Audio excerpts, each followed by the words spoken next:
எந்தன் உள்ளம் தங்கும் இயேசு நாயகா,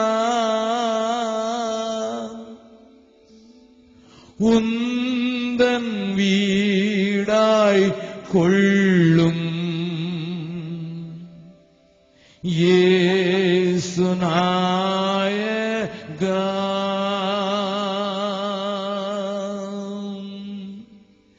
எந்தன் உள்ளம் தங்கும் இயேசு நாயகா, உந்தன் வீடாய் கொள்ளும் இயேசு நாயகா. இயேசு நாயகா, இயேசு நாயகா, உந்தன் வீடாய் கொள்ளும் இயேசு நாயகா. என்னை உமக்கு தந்தேன் இயேசு நாயகா, இனி நான் அல்ல நீரே இயேசு நாயகா. இயேசு நாயகா, இயேசு நாயகா, இனி நான் அல்ல நீரே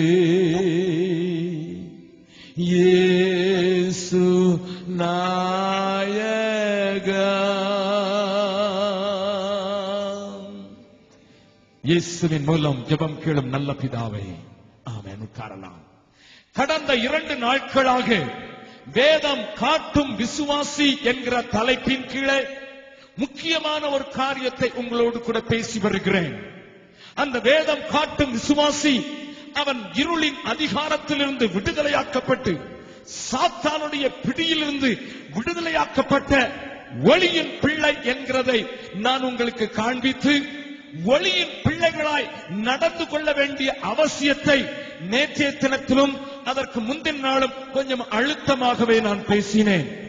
நேற்றைய தினத்திலும் முந்தின நாளும் பேசின செய்திகளை நீங்கள் கேட்காவிட்டால் அவைகள் இன்றைக்கு உங்களுக்கு ஆடியோ சிடியிலே அங்கே புஸ்தக சாலையில உண்டு. அதை பெற்றால் இன்றைய செய்தி இன்னமும் இனிக்கும். ஆனாலும் தொடர்ந்து தேவன் நம்மோடு கூட பேசுவாராக. நேற்றைய தினத்திலே ஒளியின் பிள்ளைகளாய் நடந்து கொள்ளுகிற வேண்டிய அவசியத்தை நான் உங்களுக்கு சொல்லி இந்த தேசத்தை கவ்வி பிடித்திருக்கிற அந்தகார சக்திகளின் காரியங்களை உங்களுக்கு விளங்க பண்ணி அவைகளிலிருந்து இந்த தேசத்தை விடுதலையாக்குவதற்கு ஒவ்வொரு கிறிஸ்தவனும் ஒவ்வொரு தேவனுடைய பிள்ளையும் எரிந்து பிரகாசித்து பயங்கரமான வெளிச்சம் வீச வேண்டிய அவசியத்தை உங்களுக்கு சொல்லி அபிஷேகத்திலே உங்களை வழிநடத்த தேவன் உதவி செய்தார். கவனி, ஏன் இதை சொல்லுகிறேன்? நேற்றைய தினத்திலே ஒரு சிலர் கூட இப்படி நினைத்திருக்கலாம், இவருக்கு என்ன வந்தது, இவ்வளவு ஆக்ரோஷமாக பேசுகிறாரே, இந்த தேசத்தின் அந்தகாரத்தை குறித்து இவ்வளவு ஆணித்தரமாக பேசுகிறாரே, இவ்வளவு வெளிப்படையாக பேசுகிறாரே என்றெல்லாம் நீங்கள் நினைத்திருக்கலாம். நான் உங்களுக்கு சில காரியங்களை சொல்லிவிட்டு அது செய்யக்கூடாதபடி இன்றைக்கு தடை செய்கிற ஒரு காரியத்தையும் உங்களுக்கு நான் காண்பித்து நான் முடிக்க விரும்புகிறேன். தேவன் நம்மோடு கூட பேசுவாராக. இந்த தேசத்திலே ஒரு நாளிலே பெண்கள் விதவையாக்கப்பட்டால் அவளும் புருஷனோடு எரிக்கப்பட வேண்டும் என்கிற ஒரு காரியம் இருந்ததை, சதி என்கிற முறையை வங்காளத்திலேயும் ராஜஸ்தானிலேயும் உத்தரப்பிரதேசத்திலேயும் வட மாநிலங்களிலேயும் நீங்கள் இருந்ததை படித்திருக்கலாம் சரித்திரத்திலே. கவனியுங்கள், இந்த மார்க்கம் அல்லது மதம் என்கிற போர்வையிலே இளம் விதவையாய் இருந்தவளையும் புருஷன் சாகும் போது அவளோடு கூட மரிப்பதற்கு உடன்கட்ட ஏறும் பழக்கத்தை இங்கே உள்ள அந்தகார சக்திகள், அதுதான் தெய்வத்தின் வழி, அதுதான் தேவன் விரும்பும் பாதை என்று சொல்லி போதித்து விரும்பாதவளையும் கட்டி அதே நெருப்பிலே போடப்பட்ட காட்சியை கண்டார் வில்லியம் கேரி என்கிற ஒரு மிஷனரி.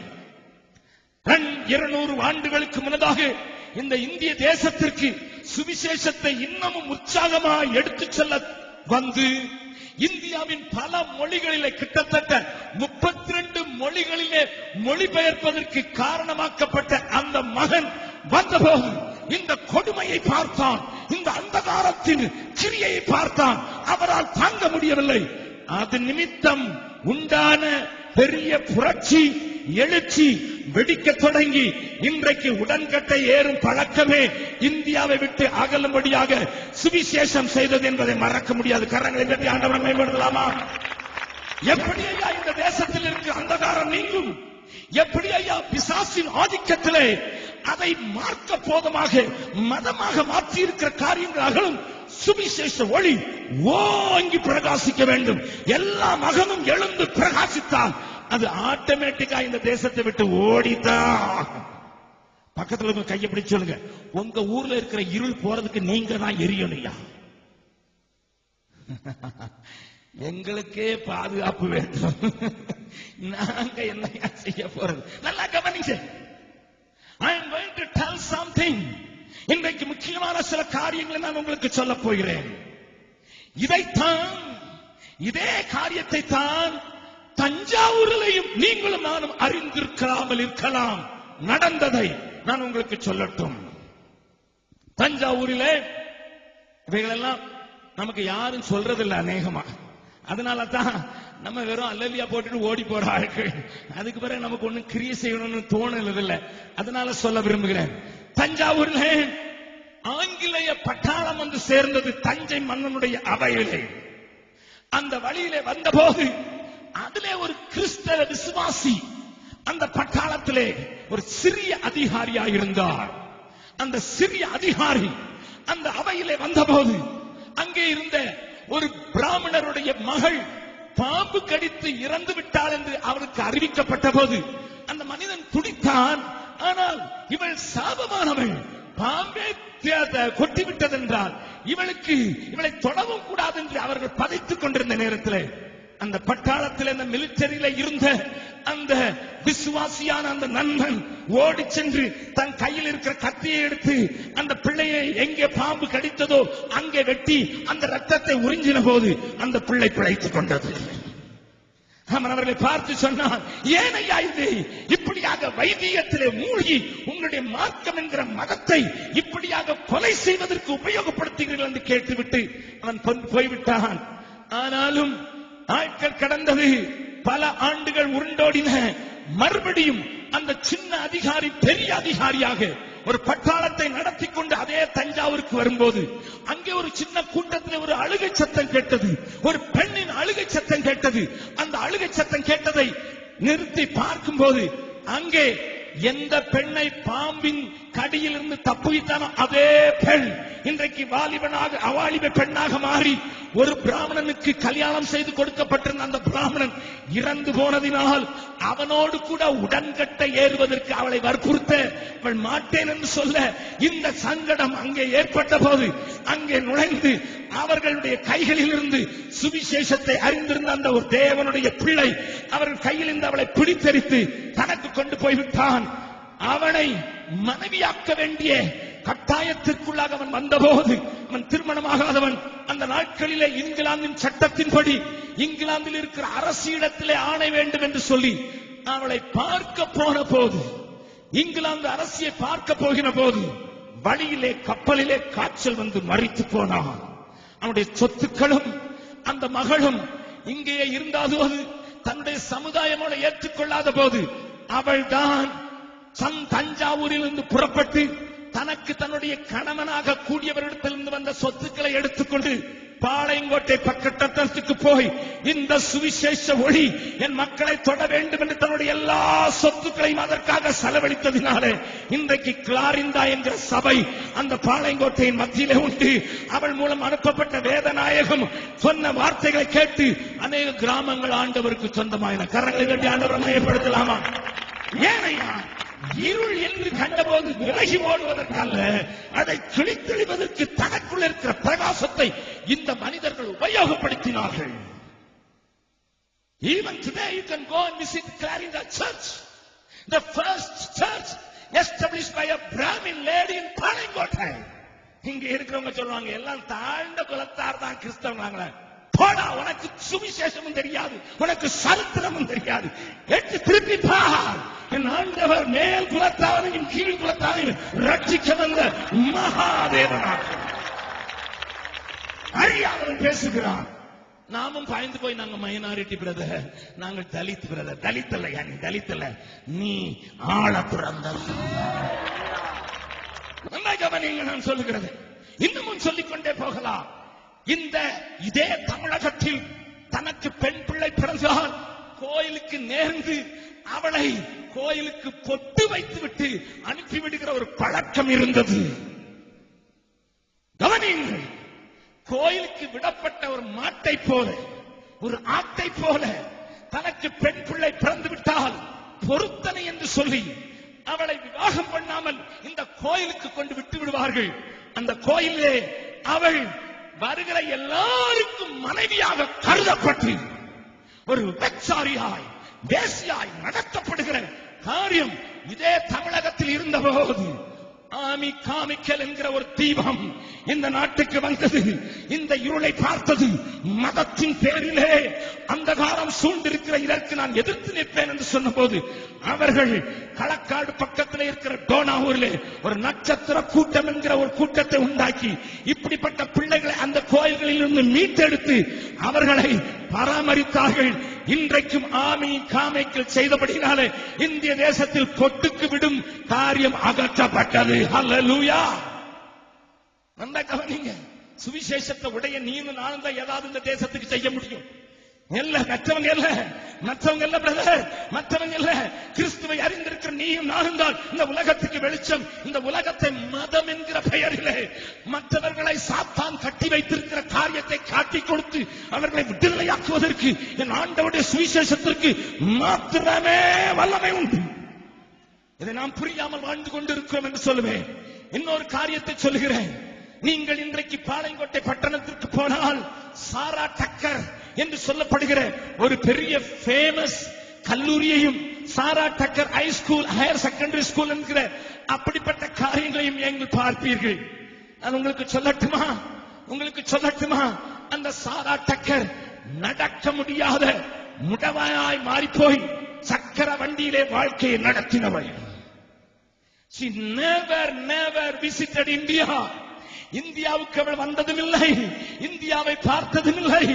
ஆனால் ஒரு நாளிலே அவளுடைய காதுகளிலே கேட்கப்பட்டது, இந்தியாவிலே பெண் பிள்ளைகளை படிக்க வைக்க விட மாட்டார்கள், அவர்கள் வேலைக்காரியாய் அடிமைகளாய் இப்படித்தான் தெரிய வேண்டும் என்று அவர்களுக்கு சொல்லப்பட்ட போது அழுதோ, ஐயோ ஆண்டவரே, நானும் பெண் அல்லவா, என்னை சக்கர வண்டியிலே மாட்டி வைத்து விட்டார்களே, என் முடவனான நிலைமையிலே நான் என்ன செய்வேன் என்று ஏங்கினாள்.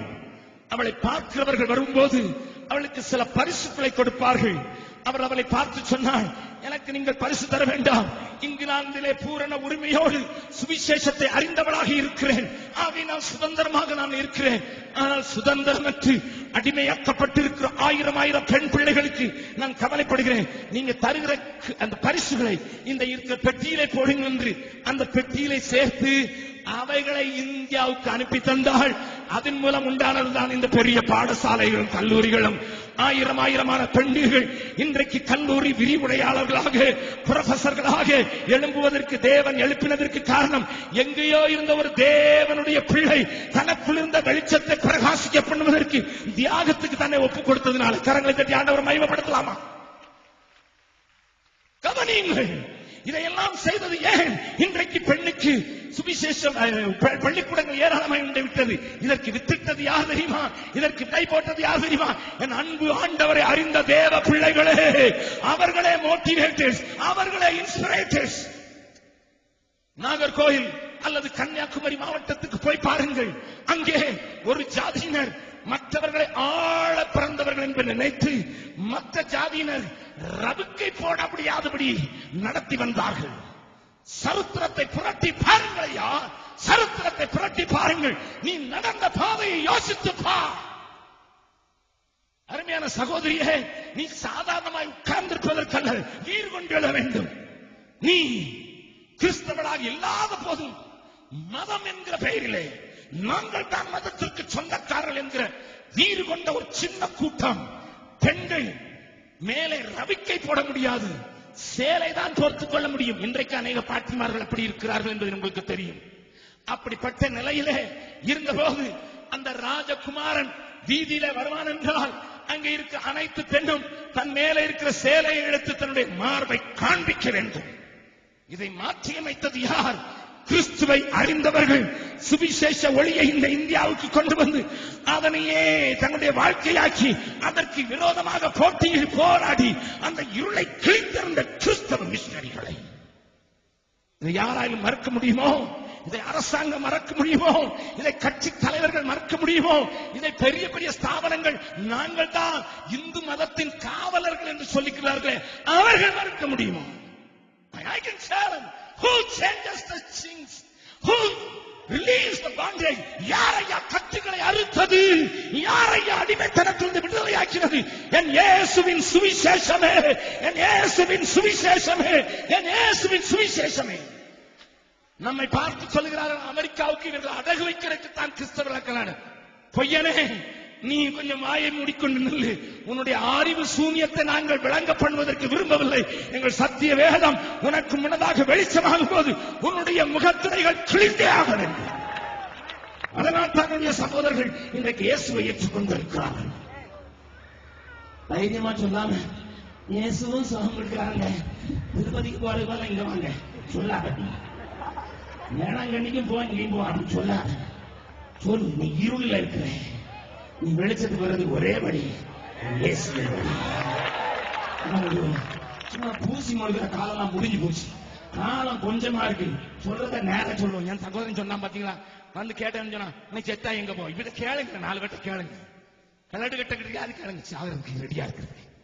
வாலிபட்ட கேட்ட அடி வாங்கிறீங்க, ஒரு கிளடு கட்டங்கிறாங்க, செத்தா எங்க போவேன். அவன் ராத்திரி தூங்க மாட்டான். நம்ம என்ன சொல்ல தெரியுமா? ஆறுதலா தேர்தலா என்னத்துக்கு, ஏன் நேரம் முடிஞ்சு போச்சையா, காலமோ செல்லுதே, வாலிபம் மறையுதே, எண்ணம் எல்லாம் மண்ணாகும், கல்வி எல்லாம் மண்ணாகும், மகிமையில் இயேசுவை தரிசிக்கும் நேரத்தில் அந்த நாள் இன்ப நாள், பாக்கிய நாள். எல்லாரும் கையை வைத்து சொல்லலாம், அந்த நாள் இன்ப நாள், பாக்கிய நாள். நன்றாய் கவனியுங்கள். ஆகையினால் தான் சொல்கிறேன், நமக்குள்ள தேவன் ஒளியை வைத்திருக்கிறார், நம்மை பிரகாசிக்க பண்ண சொல்கிறார். கிறிஸ்து உன்னை பிரகாசிப்பார் என்று எபிரேயரிலே வாசிக்கிறோம். ஆகையினால் தான் ஏசாயா தீர்க்கதரிசனமாக சொன்னார், உன் மேல் தேவனுடைய ஒளி உதித்தது, உன் ஒளி வந்தது, பூமியை காரில் மூடினாலும் நீ நீ எழுந்து பிரகாசிப்பாய் என்று வேதம் தெளிவாக சொல்லுகிறது. அப்ப என்ன நடந்தது ஐயா? என்ன நடந்தது? இந்த சபை, தேவ ஜனம் தன்னுடைய நோக்கத்தையும் ஜனத்தின் தேவையை பார்க்க மறந்துவிட்டது. The purpose of God and the purpose of their lives are forgotten. The need of the people is ignored. மறுபடியும் சொல்லுகிறேன், தேவனுடைய நோக்கம் மனிதனை ஒளிமயமாக்கின அந்த காரியத்தை விசுவாசிகள், தேவனுடைய விசுவாசிகள் மறந்து விட்டார்கள். தேவ சபை மறந்து விட்டது. தேவனுடைய மக்கள் மறந்து விட்டார்கள். கூடவே தேசத்தில் இருக்கிற ஜனங்களின் தேவையை பார்ப்பதற்கும் தவறிவிட்டார்கள் என்று நான் சொல்லுவேன். அதை மாத்திரம் நீங்கள் பார்த்திருப்பீர்கள் என்றால், அதை மாத்திரம் நீங்கள் உணர்ந்திருப்பீர்கள் என்றால், நீங்கள் ஒரு சாதாரண கிறிஸ்தவர்களாக வாழ்வதற்கு ஒப்புக் கொடுத்திருக்கவே மாட்டீர்கள். அசாதாரணமான வாழ்க்கைக்கே ஒப்புக் கொடுப்பீர்கள். கரங்களை தட்டி மறுபடியும் ஆண்டவரை மகிமைப்படுத்தலாமா? பக்கத்துல உங்க கையை குறிச்சு சொல்லுங்க. சாதாரணமா வாழ போறீங்களா, அசாதாரணமா வாழ போறீங்களா? ஏதாவது ஒரு தீர்மானம் பண்ணிட்டு இங்க இருந்து போங்க. Yes, I am not interested in ordinary life. I am interested in extraordinary life because I am made for that. அதற்காகவே உருவாக்கப்பட்டிருக்கிறேன், அதற்காகவே உருவாக்கப்பட்டிருக்கிறேன், அதற்காகவே உருவாக்கப்பட்டிருக்கிறேன்.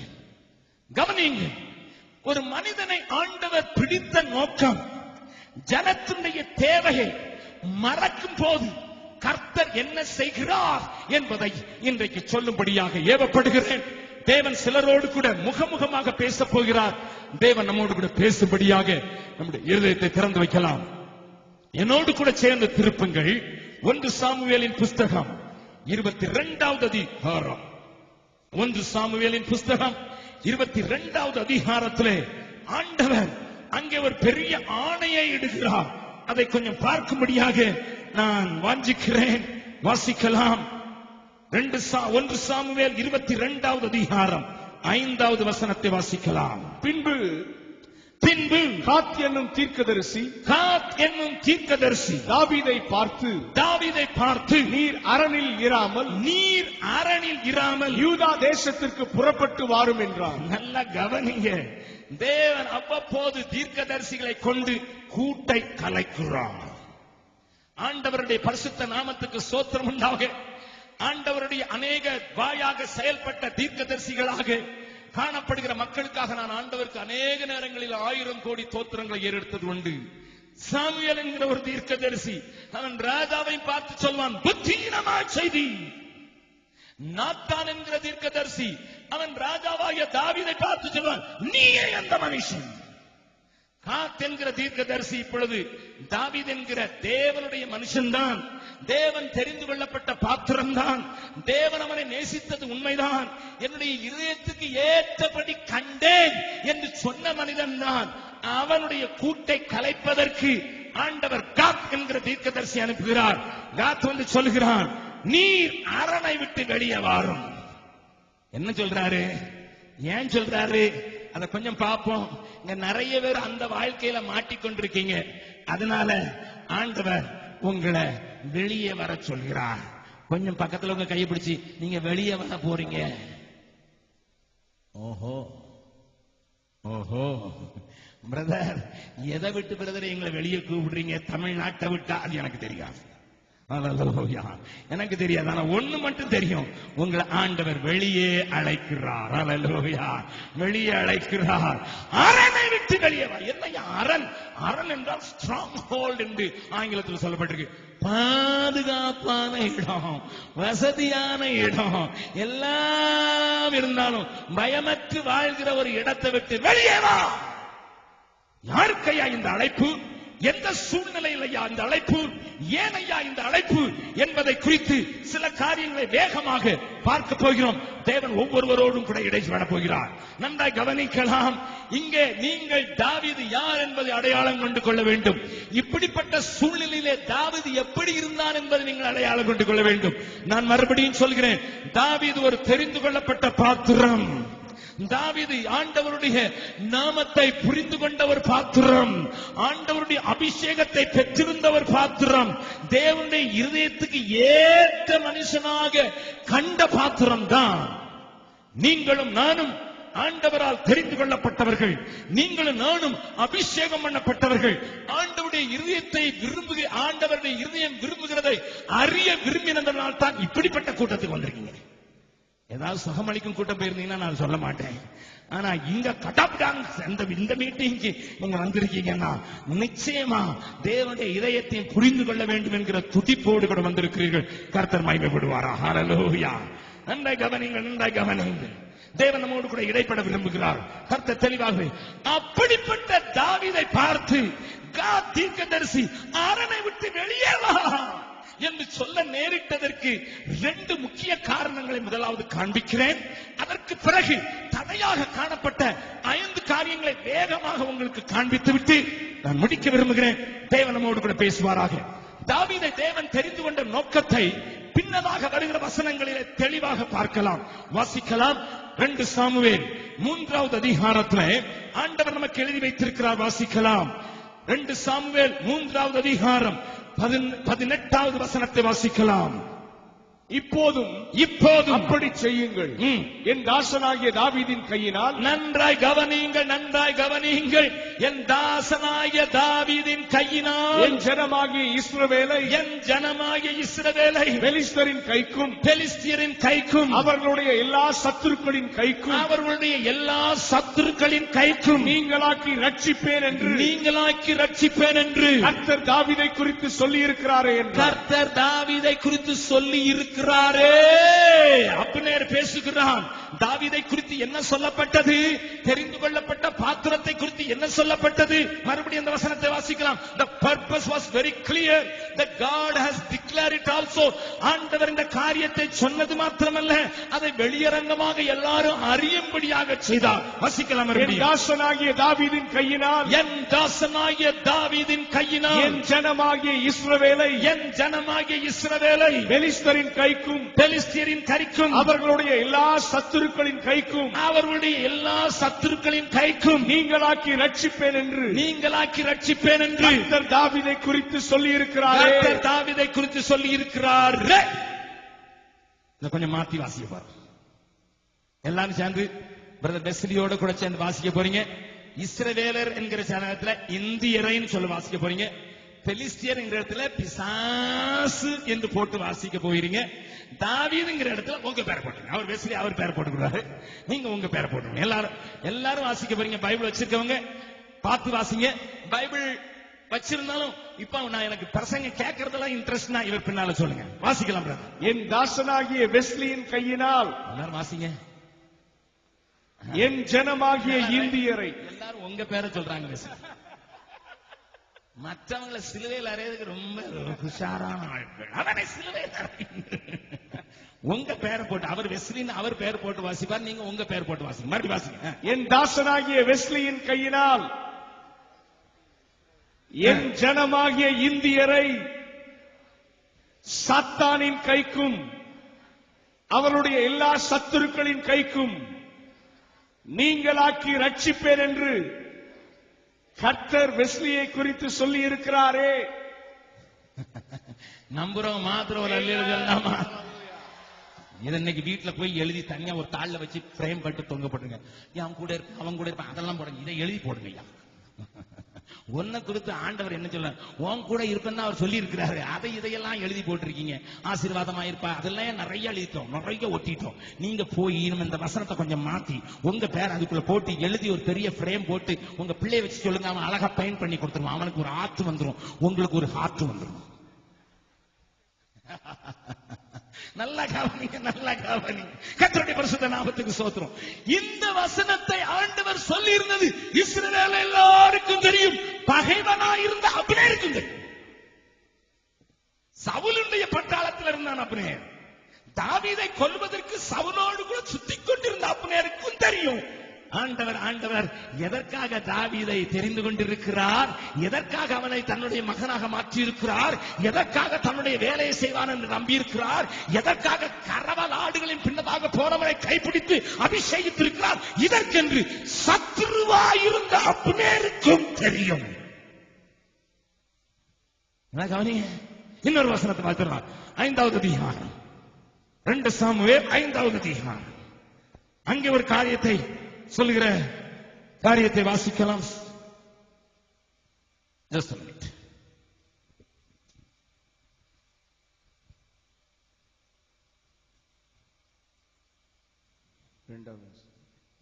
இரண்டாவது சவுல் எங்கள் மேல் ராஜாவாயிருக்கும் போதே.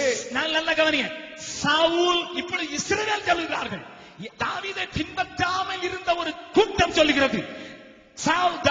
சவுல் ராஜாவா இருக்கும் போதே இஸ்ரவேலை நடத்தி கொண்டு போனவரும்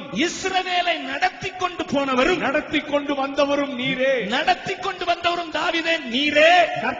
கர்த்தர் என் ஜனமாகிய இஸ்ரவேலை நீ மேய்த்து நீ இஸ்ரவேலின் மேல் தலைவனாய் இருப்பாய் என்று உம்மிடத்தில் சொன்னாரே. அல்லேலூயா. கர்த்தாவே, பக்கத்துல உங்களை பார்க்கலாம். உம்மிடத்துல ஆண்டவர் ஏதாவது சொல்லி இருக்கிறாரோ? என்ன சொல்லி இருக்கிறார்? என்ன சொல்லி இருக்கான்னு கேளுங்க. 3 வேளையும் ஒழுங்கா சாப்பிடுவேன், நல்லா ட்ரெஸ் பண்ணுவேன், கார் வண்டி வச்சுட்டு போய் வந்துகிட்டு இருப்பேன். இப்படி சொன்னாரா? அப்படி யார்ட்ட சொன்னாங்க? கையை வைத்துங்க பார்க்கலாம். ஏன்னா யாக்கோபின் சந்ததியார் இங்கே உண்டு. உன்னை சமாதானமா இருக்க பண்ணி, உனக்கு உண்ண உணவு கொடுத்து, உனக்கு ஆகாரம் கொடுத்து, நீ போன தேசத்திலிருந்து திரும்பி வர பண்ணுவேன் என்று சொன்னது உண்டா இருக்கலாம். Listen, என்னை குறித்தும் உன்னை குறித்தும் தேவன் என்ன சொல்லி இருக்கிறார்? என் பின்னே வாருங்கள், உங்களை டைரக்டராக மாற்றுவேன், பிர்லாவை போல பணக்காரனாய் மாற்றுவேன், அம்பானியை போல அவன் சண்டை போட்டுக்கிட்டு கிடந்தாலும் உன்னையும் மாற்றுவேன் சகோதரனோடு சண்டை இடுவதற்கு. அப்படியா? இல்லையா? இல்ல இல்ல, என்னை குறித்தும் கர்த்தர் சொல்லி இருக்கிறார். சொல்லுங்க பார்க்கலாம். என்னை குறித்தும் கர்த்தர் வேதத்துல ஏராளமா சொல்லி இருக்கிறாங்க. சொல்லுங்க மாத்திரம் ஒரு அல்லேலூயா போடலாம் பார்க்கலாம். அல்லேலூயா. நல்ல கவனிங்க. The purpose was very clear. அவனை குறித்து சொல்லப்பட்ட நோக்கம் தெளிவாயிருக்கிறது, தேவையும் தெளிவாயிருக்கிறது. வாசிக்கலாம் வாசிக்கலாம். 1 சாமுவேல் 23வது அதிகாரம் 1வது வசனம். 1 சாமுவேல் 23வது அதிகாரம் 1வது வசனம். இதோ இதோ பெலிஸ்தர் கேகிலாவின் மேல் யுத்தம் பண்ணி களஞ்சியங்களை கொள்ளையிடுகிறார்கள் என்று தாவீதுக்கு அறிவிக்கப்பட்டது. யாருக்கு அறிவிக்கப்பட்டிருக்க வேண்டும்? யாருக்கு அறிவிக்கப்பட்டிருக்க வேண்டும்? தாவீது அல்ல, சவுல் ராஜாவா இருக்கிறான். சவுலுக்கு தான் செய்தி அனுப்பப்பட வேண்டும். ஆனால் பெலிஸ்தியரை அழிப்பதற்கும், பெலிஸ்தியரை மடங்கடிக்கிறதற்கும், முறியடிப்பதற்கும் அபிஷேகம் பண்ணப்பட்டவன் யார்தான்?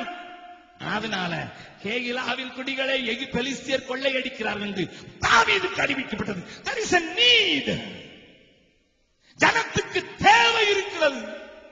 பிசாசு என் ஜனத்தை கொள்ளையிட்டுக் கொண்டிருக்கிறான். பிசாசு என் ஜனத்துக்கு மனதை மயக்கி இருக்கிறான்.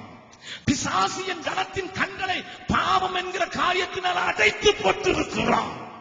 என் ஜனத்தை செயல் செய்யப்படக்கூடாதபடிக்கு, தேவனை அறியக்கூடாதபடிக்கு அவனுடைய மன கண்களை குருடாக்கி வைத்து இருக்கிறான்.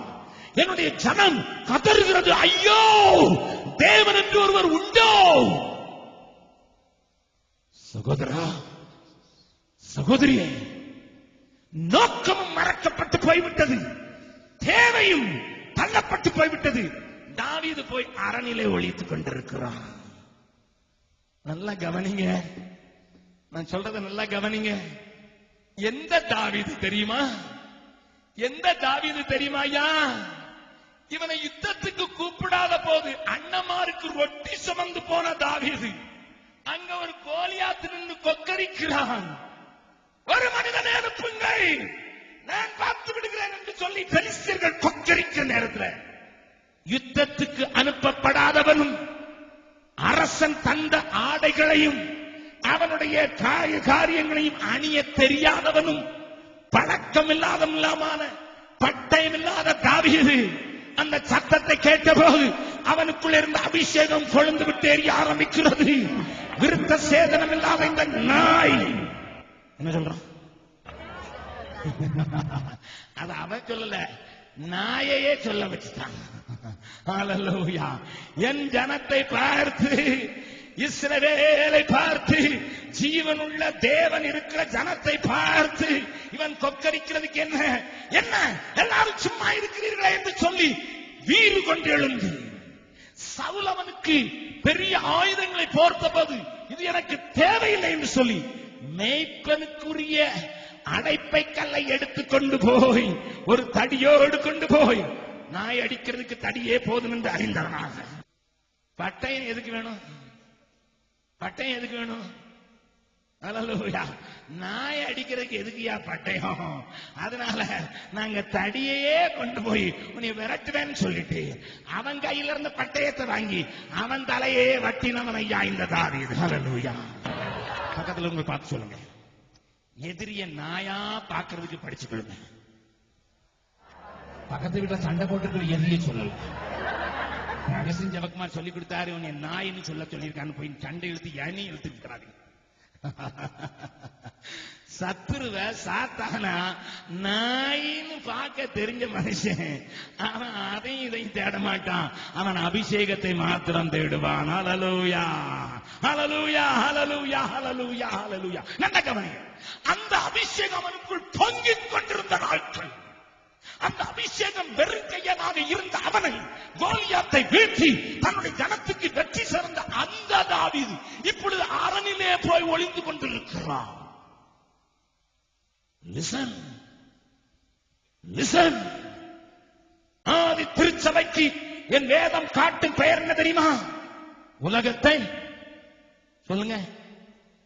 ஆதியில நம்ம தாத்தா தாத்தா தாத்தா தாத்தா பாட்டியெல்லாம் ஆண்டவருக்குள்ள வந்த போது அவங்களுக்கு வேதம் சொன்ன பெயர் உலகத்தை கலக்குகிறவர்கள். ஆனைக்கு இன்னைக்கு இருக்கிற சபைக்கு பேரு உலகத்தோடு கலந்தோடுகிறவர்கள். ஹல்லேலூயா. கொஞ்சம் பயமா தான் இருக்கு சொல்றதுக்கு. ஏன்னா சபையினுடைய நிலைமையை சில நான் சொன்னா எல்லாருக்கும் கோபம் வருது. சொல்ல வேண்டிய சூழ்நிலை உண்டாகும் போது எனக்கு வேற ஒண்ணும் தெரியல. உலகத்தை கலக்கிறதுக்கு பதிலா உலகத்தோடு கலந்தோடி விட்டார்களே.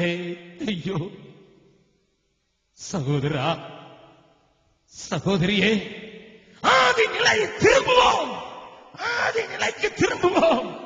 தாவீதே, நீ அபிஷேகத்தோடு இருந்த போது உன் ஜனத்தினுடைய கூக்குரலை பயத்தை பார்த்து முன்னால் சும்மா இருக்க முடியவில்லை. நீ அழைக்காமலே யுத்தத்திலே குதித்தவன். ஆனால் இன்றைக்கு அரணுக்குள்ளே போய்விட்டாயே, வெளியே வா. Come out of your comfort zone. Come out of your comfort zone. உன்னுடைய வசதியான வாழ்க்கையிலிருந்து, உன்னுடைய பாதுகாப்பான வாழ்க்கையிலிருந்து, உன்னுடைய வெளியே வந்துவிடு. நீ அதற்காக தெரிந்து கொள்ளப்பட்டவன், நீ அதற்காக அபிஷேகம் பண்ணப்பட்டவன். நீ ஒளியின் பிள்ளை, நீ ஒளியின் பிள்ளை, நீ ஒளியின் பிள்ளை, நீ ஒளியின் பிள்ளை. என்ன செய்தான் தெரியுமா? நீங்க வீட்டுல போய் 1 சாமுவேல் 21வது அதிகாரத்தை வாசிங்கன்னா அங்க ஒண்ணு நடக்குது. இப்ப என்ன சொல்றான் தாவீது? 1 சாமுவேல் 21 சில வசனங்களை மாத்திரம் வாசிக்கலாம். தேவன் நம்மோடு கூட பேச விரும்புகிறார். வாசிக்கலாம். 8வது வசனத்தை வாசிக்கலாம். நீங்கள் எல்லாரும் எனக்கு விரோதமாக கட்டுப்பாடு பண்ணி கொண்டது என்ன? நீங்கள் எல்லாரும் 21வது 1 சாமுவேல் 21:8. தாவீது அகிமெலேக்கை பார்த்து, அகிமெலேக் என்கிற ஆசாரியனை பார்த்து, இங்கே உன்னுடைய வசத்தில் ஒரு ஈட்டியானாலும் பட்டயமானாலும் இல்லையோ? ராஜாவின் காரியம் அவசரமானபடியினால் பட்டயத்தையாகிலும் ஆயுதங்களையாகிலும் நான் எடுத்துக்கொண்டு வரவில்லை என்றான். அதற்கு ஆசாரியன் நீர் ஏலே பள்ளத்தாக்கிலே கொன்ற பெலிஸ்தியனாகிய கோலியாத்தின் பட்டயம் இதோ ஏபோத்துக்கு பின்னாக ஒரு புடவையிலே சுருட்டி செயலற்றதாக பின்னதாக இருக்கிறது. அதை நீர் எடுக்க மனதானால் எடுத்துக்கொண்டு போ. அதுவே அல்லாமல் வேறொன்றும் இங்கே இல்லை என்றார். அப்பொழுது தாவீது அதற்கு நிகரில்லை, அதை எனக்கு தாரும் என்றார். அன்றைய தினம் நன்றாய் கவனிங்கள் ஐயா, அம்மா நன்றாய் கவனிங்கள். இந்த தாவீது எந்த பட்டயத்தை உபயோகப்படுத்தி கோலியாத்தின் தலையை வாங்கினானோ அது அவன் கைக்கு வந்து விட்டது. ஆனால் பட்டயம் இல்லாமல் பாதுகாப்பை தேடாமல் அபிஷேகத்திற்குள்ளே தனக்கு பாதுகாப்பு உண்டு என்பதை அறிந்திருந்த தாவீது இன்றைக்கு அபிஷேகத்திற்கல்ல அரணான பட்டணத்திலே போய் ஒளித்துக் கொண்டிருக்கிறான். ஆகையினால் தான் தேவன் தீர்க்கதரிசியை பார்த்து சொல்கிறார், come out of your comfort zone. Come out of your comfort zone. Come out of your comfort zone. Come out of your comfort zone. நோக்கத்தை மறந்து ஜனத்தின் தேவையை காணக்கூடாமல் பெலிஸ்தியர் கொள்ளையடிக்கிறதை கேட்டு செயல்பட முடியாமல் நீ அடைத்துக் கொண்டிருக்கிற இந்த அரணை விட்டு வெளியே வா. சகோதரா, சகோதரியே, அந்த பட்டயம் இருக்கும்போது அவனை பெலிஸ்தீரின் ஒரு குட்டி ராஜா கிட்ட கொண்டு போறாங்க. அவன் பேர் ஆகீஸ். அந்த ஆகீஸ் ராஜா கிட்ட கொண்டு போகும்போது என்ன செய்தானாம்? தொடர்ந்து வாசிக்கலாம். ஆகீசின் ஊழியக்காரர் அவனை பார்த்து தேசத்து ராஜாவாகிய தாவீது இவன் அல்லவோ? அவனை கூட்டிக்கிட்டு போயிட்டாங்க, இவனை பிடிச்சுக்கிட்டு போயிட்டாங்க. அங்க பார்த்த போது மற்றவங்க எல்லாம் அடையாளம் கண்டுபிடிச்சாங்க. யோ, இந்த ஆளுக்கு என்ன தெரியுமா அபிஷேகம், இந்த ஆளுக்கு என்னையா அழைப்பு, இந்த ஆளுக்கு என்னையா தேவ நோக்கம் உங்களுக்கு தெரியாதா? இவனை வச்சுதான் நான் பாடினாங்க. சவுல் கொண்டது 1000, தாவீது கொண்டது 10000. இவன் அந்த ஆளியா, இவன் 10 மடங்கு வல்லமையான ஆளியா, இவன் சாதாரண ஆள் அல்ல. அவர்கள் சொன்ன உடனே இந்த வார்த்தைகளை தாவீது தன் மனதிலே வைத்துக் கொண்டு காத்தின் ராஜாவாகிய ஆகீசுக்கு மிகவும் பயப்பட்டு என்ன செய்தானா?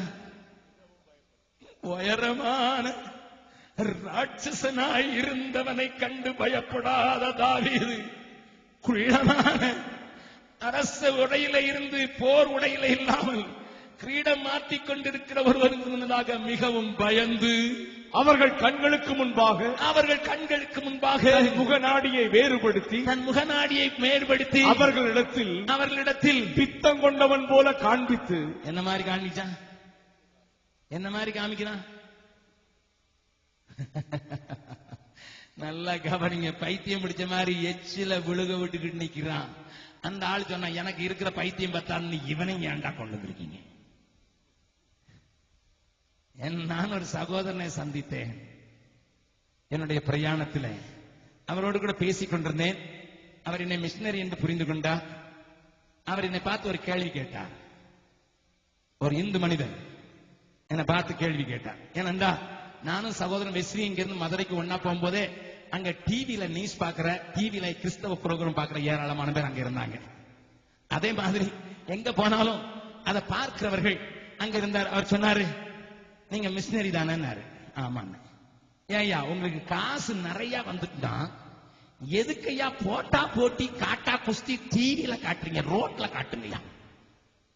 அவர் சொன்ன வார்த்தையை சொல்லுங்க. என்னையான்னு கேட்டேன்.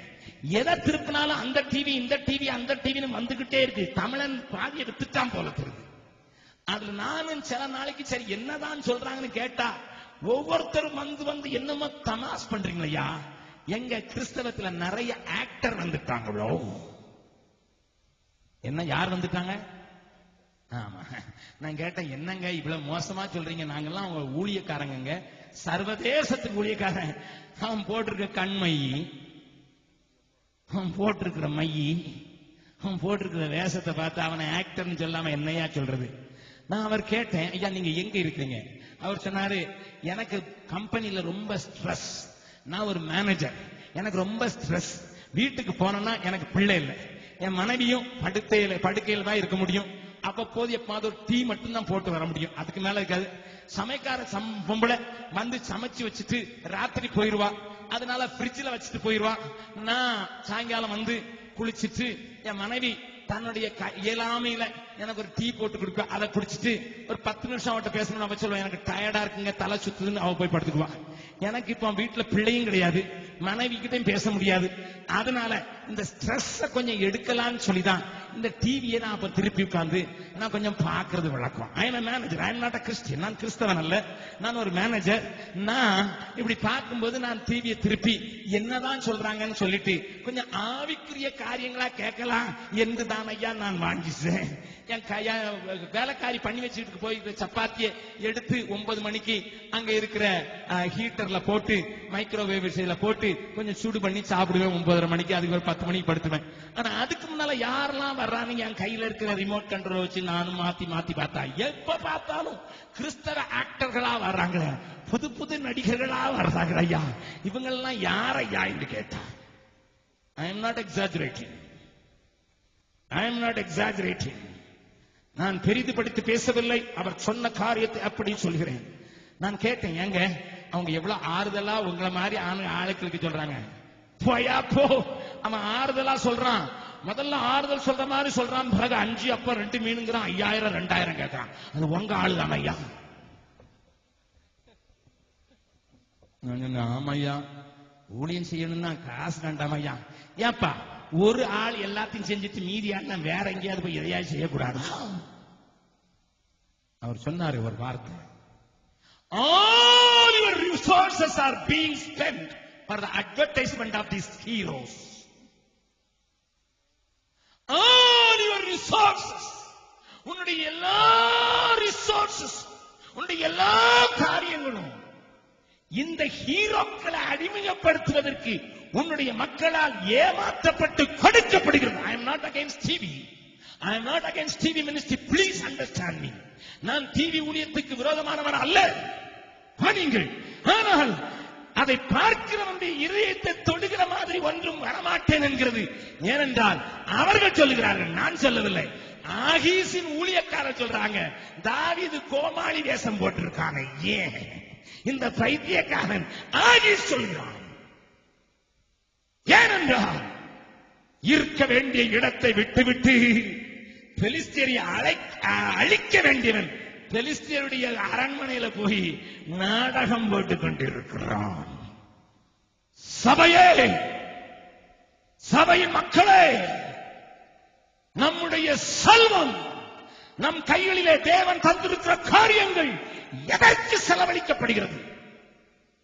Listen, listen. அநேக நேரங்களில் நாம் பைத்தியக்காரர்களை போல மாற்றப்பட்டிருக்கிறோம்.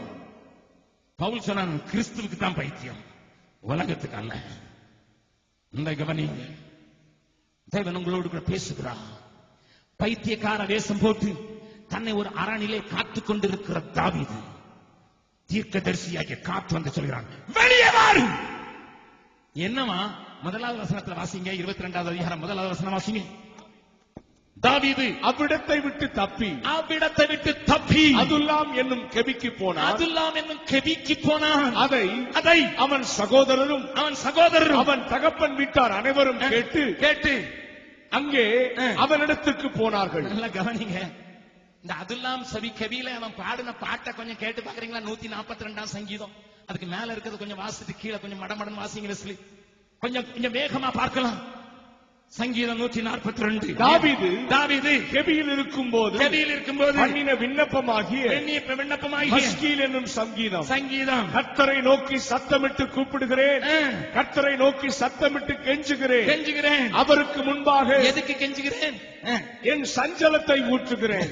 என் பாடு பெரிய பாடா இருக்கு. அவருக்கு முன்பாக என் நெருக்கத்தை அறிக்கையிடுகிறேன். நெருக்கம் என் ஆவியனில் தியங்கும் போது என் பாதை நான் நடக்கிற வழியில் மறைவாக எனக்கு கண்ணி வைத்தார்கள். வலதுபுறமாய் கண்ணோக்கி பாரும், என்னை அறிவார் ஒருவரும் இல்லை. எனக்கு அடைக்கலம் இல்லாமல் போயிற்று, என் ஆத்துமாவை விசாரிப்பார் ஒருவரும் இல்லை.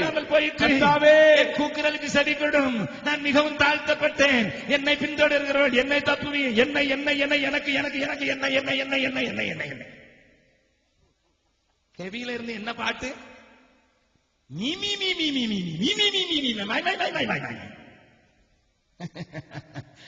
உங்க ஜெபம் எப்படி இருக்கும்? பக்கத்துல இருக்க கேளுங்க, உங்க ஜெபம் எப்படி இருக்குங்க?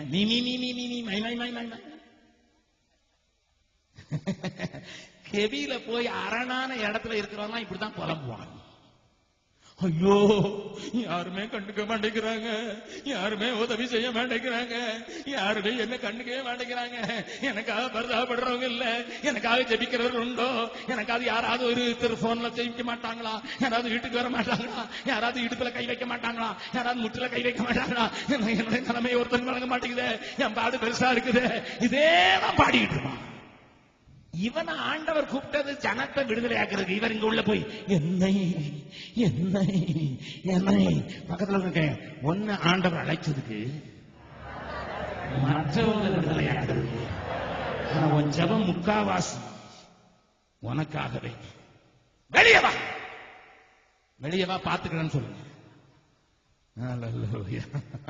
Come on, realize what you are, where you are. What you are, where you are. கிறிஸ்தவமே, கிறிஸ்துவின் பிள்ளையே, மாத்தி சுகம் அளிக்கும் கூட்டம். போறாளே போறான்,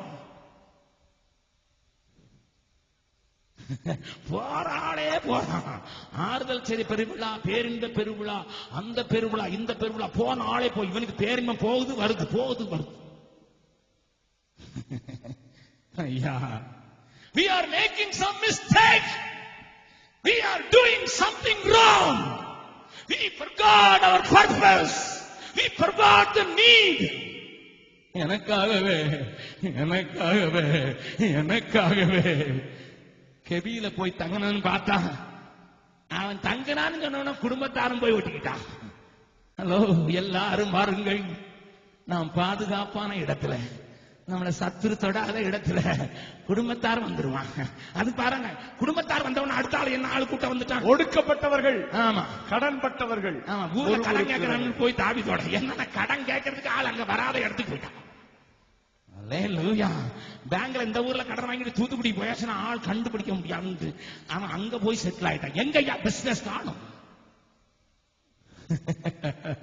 கடன் பட்டவன், ஒடுக்கப்பட்டவன். ஏன்னா it is such a comfortable place, it's such a safe place. எதுக்கு தெரியுமா? முறுமுறுக்கிறவன், கடன் பட்டவன், அடிக்கிறவன், கடிக்கிறவன் எல்லாரும் அங்க போனவன அதுக்கு வேற அவன் அவர்களுக்கு தலைவனானான். தாவீதேவன் நிலைமை எப்படிப்பா பரிதாபமா இருக்குது. யாருப்பா அவனுக்கு பாடி கார்டு? எவங்கிட்டே கடன் வாங்கி ஒன் பின்னால வந்திருக்கீங்க, எனக்கு பாடி கார்டு. இவனை நான் பாதுகாக்கிறதா அல்லது நான் அவனை பாதுகாக்கிறது? நிலைமை எவ்வளவு மோசமா இருக்கு. பக்கத்துல இருப்பாங்க, தாவீதை போல நம்ம மாறவே கூடாதுங்க, இந்த நிலைமை நமக்கு வரவே கூடாதுங்க.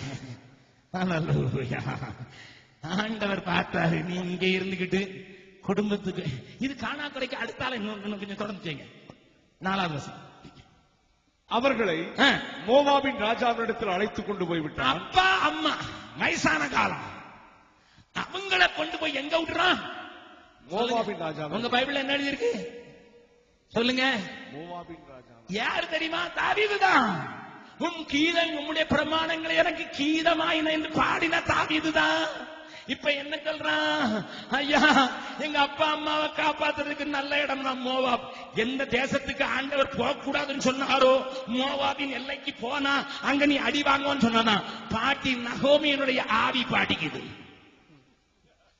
பக்கத்துல உங்க கையை பிடிச்சவங்க, உங்களுக்கு பாட்டி ஆவி அடிக்குதோ? ஆமா, சிலருக்கு பாட்டி ஆவி அடிக்குது. அவனுக்கு பாட்டி நகோமி. கஷ்டம் வந்ததுன்னா எங்க போயிருவா? பெத்லகேமை விட்டுட்டு மோவாபுக்கு போயிருவா. அங்க போயிட்டு நான் நிறைவானவளாய் போனேன், பெருமையாய் திரும்பி அந்த பாட்டு பாடுற பாட்டி வீட்டுக்கு போயிட்டான். மோவாப் இடத்துல போய் அப்பா அம்மா நீ விக்கிரக ஆராதனை பண்ணினாலும் சரி, நீ எப்படி இருந்தாலும் சரி, இந்த அசுத்த ஜாதியோட நீ போய் பத்திரமா இருந்தா போதுன்னு அவ்வளவு சிநேகமான அரண். நான் பேச பேச இவருக்கு ஏன் கதை எப்படிங்க தெரியும்? ஏன் கதை எப்படிங்க தெரியும்? இப்ப சிலர் மெட்ராஸ்ல அப்பா அம்மாவை கொண்டு முதியோர் இல்லத்துல சேர்த்திருக்கீங்க. எனக்கு தெரியும், எனக்கு தெரியும். மெட்ராஸ்ல அது வழக்கமாக ஆரம்பிச்சது. ஏன்னா மேல்நாட்டுல தான் முதியோர் இல்லத்துல தள்ளிட்டா கிளட வீட்டுல வச்சு பாக்குறதுக்கு ஆள் இல்லை. நானும் சம்பாதிக்கிறேன், அவளும் சம்பாதிக்கிறார், பிள்ளைகள் காலேஜில் படிக்கிறாங்க. இது முணு நீங்க இருக்கிறது அங்கேயே போயிருக்கட்டும், மாசம் மாசம் சம்பளம் கொடுத்துறேன், அதை கொடுத்துறேன். Let me be comfortable. எல்லாருக்கும் எப்படியாவது வசதியா இருந்தா போதும் இல்ல? அதுக்கு காணாக்குறைக்கு நம்ம பேங்க்காரங்க கூப்பிட்டு போன்ல, ஐயா நீங்க நல்ல ஆளுன்னு கேள்விப்பட்டோம், கார் வாங்குறதுக்கு லோன் வாங்குனீங்கன்னா நாங்க 5% வட்டியில அந்த 5% மிட்டிக்கலாம். வீடு கட்டினீங்கன்னா நாங்க ஒரு லோன் கொடுக்குறோம். 15 வருஷத்துல நீங்க, அதாவது என்ன 15 வருஷம் வேற வேலை பார்க்காத, 15 வருஷத்துல ஆண்டவர் எங்கேயாவது நீங்க கூப்பிட்டாருன்னா போகாத, ஏன்னா கடன் இருக்குது. ஹலோ, பேங்குக்காரனுங்கிற சாத்தான் ரூபத்துல உனக்கு ஒரு வலைய விரிச்சு நீ அரண் என்று சொல்லி ஒரு பொல்லாத அரணிலே சத்துரு அடைத்து வைத்து விட்டான். ஏனென்றால் அவனுக்கு தெரியும், இவனை வெளியே விட்டா பெலிஸ்தியனுக்கு ஆபத்து, இவனை வெளியே விட்டா ஜனத்துக்கு விடுதலை, இவனை வெளியே விட்டா ஒடுக்கப்படுகிறவர்களுக்கு விடுதலை. அதனால எங்கேயாவது மாட்டி போடு, எப்படியாவது மாட்டி போடு, அது அவனுக்கு வசதின்னு சொல்லி அங்கேயே மாட்டி போடு என்று சொல்லுகிறேன். அந்த ஆவி இன்றைக்கு சபையை சங்கங்களை பிடித்திருக்குது. ஒரு சின்ன காரியத்தை சொல்ற, ஒரு பெரிய போதகரை சந்தித்தேன். அவர் நானும் ஒரே விமானத்தில் பிரயாணம் பண்ண வேண்டியிருந்தது. அந்த போதகரை சந்தித்து பேசிக் கொண்டிருக்கும் போது அவர்கிட்ட கேட்டேன், எப்படி இருக்கு சபை? சபை நல்லா தான் இருக்குது. நான் கேட்டேன், பெருசா இருக்கா? பெருசா இருக்கு, ஆனா குவாலிட்டி இல்லாம போச்சுன்னு அவரே சொன்னார். நான் கேட்டேன், எதுக்கு? சபைக்கு பேர்ல இத்தனை லட்சம் ரூபாய் கடன் வாங்கியிருக்கோம் பேங்க்ல, கடிஞ்சு பேசினா எல்லாரும் போயிட்டா காணிக்க வராம போச்சுன்னா பேங்க்கார எங்களையும் உள்ள வச்சிருவான்னு சொல்லி நாங்க நீ நன்றாக இருப்பாய் கண்டுகிடவே இல்லை. எவனும் பாவம் செஞ்சுட்டு காணிக்க மட்டும் ஒழுங்கா போடுன்னு கத்திரமா இருக்கும் brother. It's not me. It's not me, a pastor of a big church. Because it is trapped. They are trapped. சத்தியத்தை சொல்லாதபடி அதுதான் அவர்களுக்கு பாதுகாப்பு என்கிற வலையை சத்துரு தந்திரமாய் மாட்டிக்கொண்டான். அதிலே மாட்டிக்கொண்டு இதுதான் சுகவாசம், இங்கேயே நான் தலைவனாய் இருக்கிறேன். உன்னை அழைத்தது இஸ்ரவேலுக்கு அல்லவோ, நீ 400 பேருக்கு அல்ல, நீ 4000 பேருக்கும் அல்ல, நீ 40 லட்சம் பேருக்கு தலைவனாய் இருக்கிறதுக்கு அழைக்கப்பட்டார்களோ. 400 பேரில் முடங்கி விட்டாயோ? I challenge some of the servants of God. தேவனுடைய சபையிலே ஊழியக்காரராய் இருக்கிற சில சகோதரர்களை பார்த்து தீர்க்கதரிசனமாக சொல்லுகிறேன். ஆண்டவரை பார்த்து சொல்லுகிறார், இந்த நேரத்தில் சொல்லுகிறார், இந்த பக்கத்திலே இங்க பக்கத்தில் இருக்கிற சில ஊழியக்காரரை பார்த்து சொல்லுகிறார், நான் உன்னை தெரிந்து கொண்டது 40 லட்சங்களுக்கு அல்லவோ, நீ 400 பேரோட முடங்கி விட்டாய். கடன் பட்டவனுக்கு முழுவதுக்கு ஊழியம் செய்வது உன்னுடைய ஊழியம் என்று நினைத்து மடங்கி விட்டாய். வெளியே வா. இங்க இருக்கிற வாலிபர்களை பார்த்து சொல்லுகிறேன், இங்க இருக்கிற தங்கச்சி பார்த்து சொல்லுகிறேன், உன்னுடைய வாழ்க்கையில எனக்கு ஒரு நல்ல புருஷன் கிடைச்சிருக்கான், எனக்கு ஒரு நல்ல பிள்ளை கிடைச்சிருக்கு, நல்ல சம்பாத்தியம் இருக்கு, இது போதும் என்று நினைத்து இதுலயே ஒழுங்கி விட்டாயோ? வெளியே வா. எனக்கு வசதிகள் இருக்கிறது, I got perks, I got everything, எல்லாம் சரியா இருக்கிறது, தேவன் என்னை ஆசீர்வதித்திருக்கிறார் என்று சொல்லி அதுதான் அரண் என்று சொல்லி நீ ஏமாந்து கொண்டு இருக்கிற உன்னை பார்த்து தீர்க்க தரிசன வார்த்தை உரைக்கிறது, அரணை விட்டு வெளியே வா. நீ பிரகாசிக்கப்பட வேண்டியது. இதைத்தான் பவுல் அறிந்த போது சொல்கிறான், கிறிஸ்து உங்களை பிரகாசிப்பார் என்று அறிந்து வாசிக்கலாம் அந்த வசனத்தை. எபேசியர்கள் நிருபம் 5வது அதிகாரம், ஒளியின் பிள்ளைகளாய் நடக்கிறவர்களுக்கு கொடுக்கப்படுகிற அழைப்பை நேற்றைய தினத்திலே பார்த்தோம். அதை தொடர்ந்து இன்றைக்கு மறுபடியும் பார்க்க அழைக்கிறேன். ஆண்டவரோடு கூட பேசுகிறார். எபேசியர் 5வது அதிகாரத்திலே ஆண்டவர் பவுலை கொண்டு அன்றைக்கு பிரகாசமாக்கப்பட்டு ஒளியின் பிள்ளைகளான அவர்களை பார்த்து ஆண்டவர் அழைக்கிற அழைப்பை பாருங்கள். 14வது வசனம், ஆதலால் தூங்குகிற நீ விழித்து மரித்தோரை விட்டு எழுந்திரு, அப்பொழுது கிறிஸ்து உன்னை பிரகாசிப்பிப்பார் என்று சொல்லி இருக்கிறார். இவர்கள் வெளிச்சம் பெற்றவர்கள் தான், இவர்கள் வெளிச்சத்தின் பிள்ளைகள் தான். ஆனால் தங்கிவிட்டார்கள், மரித்தவர்களோடு கூட தூங்கிவிட்டார்கள்.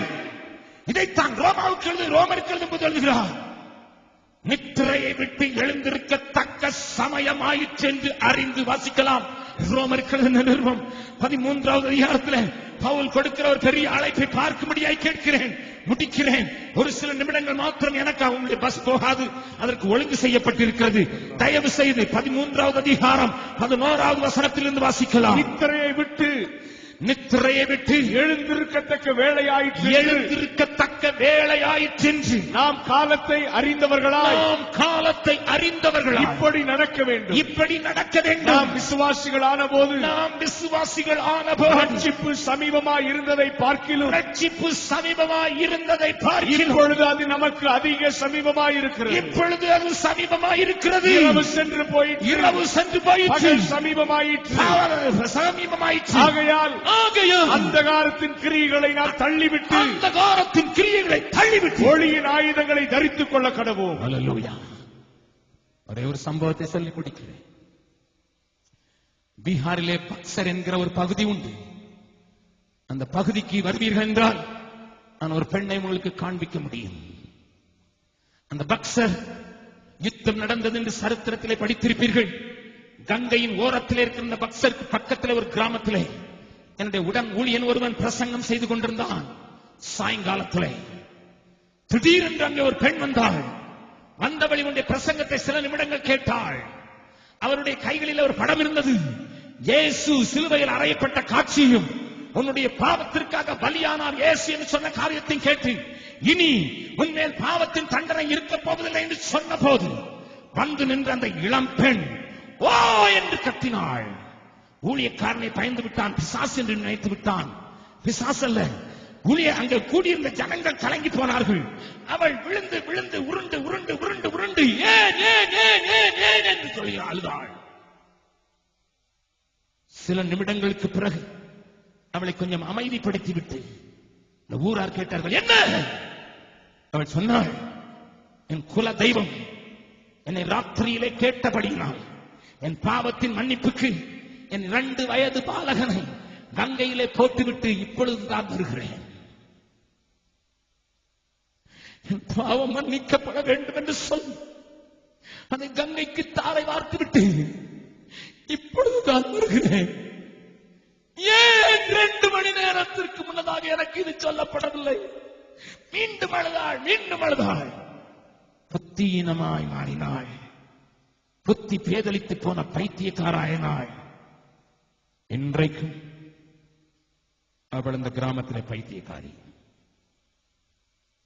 லிசன் லிசன் சகோதரா, சகோதரி, இன்றைக்கும் அந்த பெண் பைத்தியக்காரியாகத்தான் இருக்கிறாள். அப்படியே நேரே பார்த்து கொண்டிருப்பாள். திடீரென்று மண்ணை தலையில் அள்ளி போடுவாள், உருளுவாள். எதையெல்லாமோ செய்து பார்த்து விட்டார்கள், முடியவில்லை, முடியவில்லை. இடையிடையிலே கொஞ்சம் ஞானம் போல பேசுவாள். 2 மணி நேரத்திற்கு முன்னதாக எனக்கு சொல்லி இருக்க கூடாதா? என் பிள்ளை பிழைத்திருக்குமே. மறுபடியும் மண்ணை அள்ளி போட்டுக் கொள்வாள், உருளுவாள். பல நாட்கள் சாப்பிடாததுனாலே அவருடைய உருவம் மாறி கணவன் விட்டு போய்விட்டான். தாய் தகப்பன் வேறு வழி இல்லாமல் விதியே என்று வைத்துக் கொண்டிருக்கிறோம் என்று சொல்கிறார்கள். யாரையா காரணம்? நீயும் நானும் வசதிகளிலேயே தங்கிவிட்டு வசதிகளுக்காகவே தேவனை பற்றிக் கொண்டவனாக மாறி இருக்கிற நான் அந்த கம்ஃபர்ட்டை விட்டு எனக்கு சில காரியங்களை தியாகம் செய்து அனுப்ப வேண்டியவர்களை அனுப்பவும், போக வேண்டிய இடத்திற்கு போகவும் தீவிரம் காட்டாமல் அரணுக்குள்ளே பட்டயம் இருந்தது, வீட்டார் இருந்தார்கள். எல்லாரையும் அரணான பட்டணத்தில் வைத்து விட்டேன். இனி எனக்கு பாதுகாப்பு என்று நினைத்த தாவீதை போலவே வாழ்ந்து விட்டபடியினாலே தாவீது சொல்கிறான், அரணை விட்டு வெளியே வா. அது ஒருவேளை ஏதாவது ஒரு வசதியை விட்டு விட வேண்டியிருக்கலாம். அந்த வசதியை விட்டு விடுவதனால் உனக்கு கொஞ்சம் கஷ்டம் நேரிடலாம். எனக்கு தமிழகத்தில் ஒரு தங்கச்சியை தெரியும். அவளை குறித்து நான் முன்னதாக சொல்லியிருக்கிறேன். சொல்லும்படியாக ஏவப்படுகிறேன் யாரோ ஒருவருக்காக. போலியோவினால பார்க்க பாதிக்கப்பட்ட அவள் இப்படித்தான் நடப்பாள். அவள் என்னுடைய கூட்டத்தில் இருந்தபோது ஆண்டவருக்காக எதையாயினும் செய்ய வேண்டும் என்று துடித்தாள். அவளுக்கு 2 தம்பி, அப்பா அம்மா சம்பாதிக்க கூடாதவர்கள். சத்துணவு திட்டத்தில் தான் அவளுக்கு வேலை கிடைத்திருந்தது. அதை அவள் அந்த கொஞ்ச சம்பளத்தை வாங்கி குடும்பத்தை நடத்தி கொண்டிருந்த ஒருவள் ஒரு நாள் வந்திருக்கிறாள். அவளுக்கு ஆண்டவர் பேசியிருக்கிறார். என்னுடைய வசதி எதை விடுவது ஆண்டவரே? ஆண்டவர் அவளுக்கு காண்பித்தது. ஒவ்வொரு நாளும் 4 கிலோமீட்டர் போய் பஸ்ஸிலே போய் திரும்பி வருகிறாயே, அதை விட்டுவிட முடியுமா என்று ஆண்டவர் கேட்க, ஒவ்வொரு நாளும் 4 கிலோமீட்டர் அந்த தாங்கி இடுப்போடு கூட நடந்து அந்த வேலைக்கு போய் பின்னதாக அந்த இடுப்போடு கூட வீட்டுக்கு வருகிற அவள் அந்த காசை மிச்சம் பிடித்து சுவிசேஷம் அறிவிக்காத இடத்துக்கு சொல்லுங்கள் அண்ணன் என்று எனக்கு மாதம் அனுப்பினாள். நடந்ததை கேளுங்கள். கர்த்தர் அவருக்காக செயல்படுகிற எந்த மனிதனையும் விட்டு விடுகிறவர் அல்லவே. அவர் ஒன்று செய்தார். ஒரு நாளில் இவள் இப்படி நடந்து கொண்டு போகிறதை அந்த வழியாக வந்த ஒரு மனுஷன் பார்த்துவிட்டு தன்னுடைய காரை நிறுத்தி இருக்கிறார். ஏம்மா, நீ ஏம்மா இவ்வளவு கஷ்டப்படும் என்று சொல்லும்போது கண்ணீரோடு தன்னுடைய காரியத்தை சொல்ல அந்த மனிதன் ஒரு மோட்டார் பொருத்தின ஒரு வீல் சேரை அவளுக்கு வாங்கி அன்பளிப்பு கொடுத்து விட்டு கடந்து சென்று விட்டார். அவர் மலேசியாவில் குடியிருக்கிறவராம். அவளுக்கு தெரியாது. அந்த ஊரில இருந்து போய் மலேசியாவில் தங்கிவிட்டவராம். வந்தவள் அவளுக்கு ஒரு மோட்டார் பொருத்தின ஒரு வீல் சேரை வாங்கி கொடுத்திருக்கிறாள். எனக்கு அவள் சொன்னது ஒரு காரியம், அண்ணன், நான் கர்த்தருக்காக என் வசதியை கொஞ்சம் தான் விட்டு கொடுத்தேன், பஸ்ல ஏறும்போது எத்தனை தடவை என்னை பிடித்து கீழே தள்ளி இருப்பார்கள், விழுந்திருப்பேன். ஆனால் இன்றைக்கோ என்னை தேவன் கனப்படுத்தி நான் வசதியாக போவதற்கு மோட்டர் பொருத்தப்பட்ட ஒரு நாற்காலி சேரையை தந்திருக்கிறார். தேவன் கடன்பட்டவர் அல்ல. ஏனென்றால் நான் வசதியை விட்டுக் கொடுக்கும் போது நான் எதிர்பார்ப்பதற்கும் நான் நினைப்பதற்கும் மேலான வசதிகளை உண்டாக்குறேன். ஆண்டவர் உயிரோடு இருக்கிறார் என்று சொன்னார். இன்றைக்கு வசதியை விட்டுக் கொடுப்பதற்கு உனக்கு கவலையா இருக்குமானா ஒன்று செய். ஆண்டவரே, எனக்கு ஒன்றுமில்லாவிட்டாலும் நீர் என்ன கொஞ்சம் வசதியை விட்டு உம்முடைய நாமத்தை உயர்த்து எங்களை தெரிந்து கொண்ட நோக்கத்தை நிறைவேற்ற ஜனத்தினுடைய தேவையை சந்திக்க எங்களை பிரகாசிக்கும்படியாக வந்திருக்கிறதை உணர்கிறேன். ஆகினால ஏதாவது ஒரு வசதியை விட்டு நான் உமக்காக செயல்பட போகிறேன் என்று சொல்லுகிறவர்கள் மாத்திரம் யாரும் கண்ண மூட வேண்டாம். இது கண்ண மூடி எடுக்கிற தீர்மானம் அல்ல. என் ஆண்டவர் வெளியே வர சொல்றார், இந்த வசதியை விட்டு வெளியே வர சொல்றார் என்று சொல்லுகிறவர்கள் மாத்திரம் அமைதியாக எழுந்து நிற்கலாமா? எண்ணற்ற தேவைகள் என்னை சூழ நிற்கையில் எந்த நிலை பாருமே. எண்ணற்ற தேவைகள் என்னை சூழ நிற்கையில் எந்த நிலை பாருமே.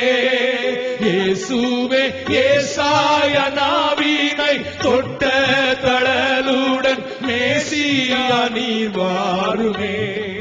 இயேசுவே ஏசாயா நாவினை தொட்ட தழலுடன் மேசியா நீர் வாருமே. பின்மாறி பெய்யட்டும், பின்மாறி பெய்யட்டும், பின்மாறி பெய்யட்டுமே. பின்மாறி பெய்யட்டும், பின்மாறி பெய்யட்டும், பின்மாறி பெய்யட்டுமே. இயேசுவே கல்வாரி அன்பினை எல்லோரும் கண்டிட பின்மாறி பெய்யட்டுமே. இயேசுவே கல்வாரி அன்பினை எல்லோரும் கண்டிட